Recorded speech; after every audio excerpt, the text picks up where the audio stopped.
हाँ तो भाई हमारा संविधान का जो टॉपिक चल रहा है भाग 5, इससे पहले हमने जो आपको 69 आर्टिकल कंप्लीट करा दिए भाई। आप जो है स्टेप बाय स्टेप सारी वीडियो को जाकर देख सकते हो भाई हमारे चैनल पे।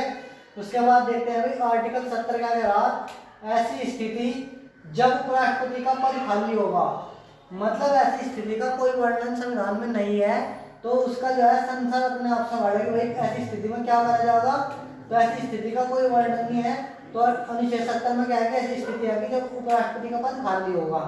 उसके बाद देख लेते हैं भाई आर्टिकल 71, राष्ट्रपति या उपराष्ट्रपति के चुनाव का अगर कोई विवाद है तो उसका निपटारा सुप्रीम कोर्ट करेगा। इसके अलावा जो भी हमारे चुनाव होते हैं उन सब का निपटारा जो है चुनाव आयोग करता है, लेकिन राष्ट्रपति और उपराष्ट्रपति के चुनाव का निपटारा कौन करता है भाई, सुप्रीम कोर्ट करता है। उसके बाद देख लेते हैं अनुच्छेद 72। अनुच्छेद 72 में राष्ट्रपति के पास समाधान शक्ति है। समाधान शक्ति का मतलब क्या है कि अगर मान लिया कोई अपराधी है राष्ट्रपति के सामने अनुमोदन करता है तो राष्ट्रपति जो है उसकी फांसी की सजा माफ करा सकता है भाई, उसके पास क्या है समाधान की शक्ति है। उसके बाद आर्टिकल 73, राष्ट्रपति द्वारा संघ की कार्यपालिका शक्ति का विस्तार। मतलब क्या हुआ इसका कि अगर राष्ट्रपति चाहे तो जो संघ की कार्यपालिका विस्तार है, संघ की जो कार्यपालिका है उसका विस्तार कर सकता है, उसमें वृद्धि कर सकता है, बढ़ोतरी कर सकता है भाई। उसके बाद अनुच्छेद 74, राष्ट्रपति की सलाह के लिए एक मंत्री परिषद होगा। राष्ट्रपति की सलाह के लिए क्या होगा भाई, मंत्री परिषद होगा जिसका अध्यक्ष प्रधानमंत्री होता है भाई। अब थोड़ा मंत्री परिषद को समझ लेते हैं कि मंत्री परिषद क्या है। ये आपके सामने मंत्री परिषद है। मंत्री परिषद में टोटल 4 प्रकार के मंत्री होते हैं। एग्जाम में बहुत बार पूछा जाता है कि मंत्री कितने प्रकार के होते हैं भाई। अब देख लेते हैं भाई, सबसे पहले देखते हैं भाई कैबिनेट मंत्री। कैबिनेट मंत्री विभाग के मुखिया होते हैं और ये जो है स्वयं में निर्णय लेने की पावर होती है, यानी स्वयं निर्णय ले सकते हैं।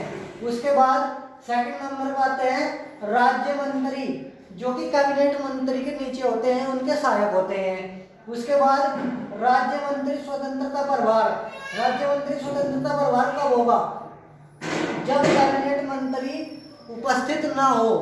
जब कैबिनेट मंत्री उपस्थित ना हो तब जो है ऐसे में राज्य मंत्री जो होगा वो स्वतंत्र हो जाता है, तो उसके ऊपर आ जाता है स्वतंत्रता प्रभार।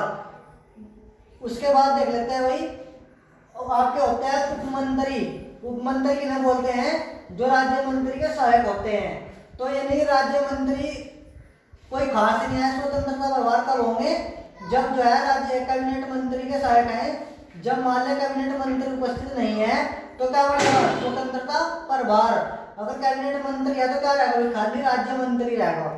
समझिए भाई, राज्य मंत्री रहेगा। लेकिन अगर कैबिनेट मंत्री की मान लें मृत्यु हो जाती है या उपस्थित नहीं है तब राज्य मंत्री के ऊपर से हट जाता है बाहर, तो बन जाता है स्वतंत्रता प्रभार, यानी कि स्वयं निर्णय लेगा। ठीक है जी। एग्जाम्पल के लिए आप कुछ भी तरीके से समझ सको। मान लो एग्जाम्पल के लिए कि भाई 2 पति पत्नी है और आपको पता होगा कि ज्यादातर पत्नियां पति को प्रेशर बनाती है भाई। मान लिया कि पत्नी जो है अपने घर चली गई तो पति क्या होगा, स्वतंत्रता प्रभार। उसी तरह से आप समझ लो राज्य मंत्री को। राज्य मंत्री क्या है कि भाई जब कैबिनेट मंत्री चला जाएगा तो राज्य मंत्री बन जाएगा, स्वतंत्रता प्रभार। अगर आपको वीडियो अच्छी लगी हो तो भाई वीडियो को लाइक शेयर करते रहो।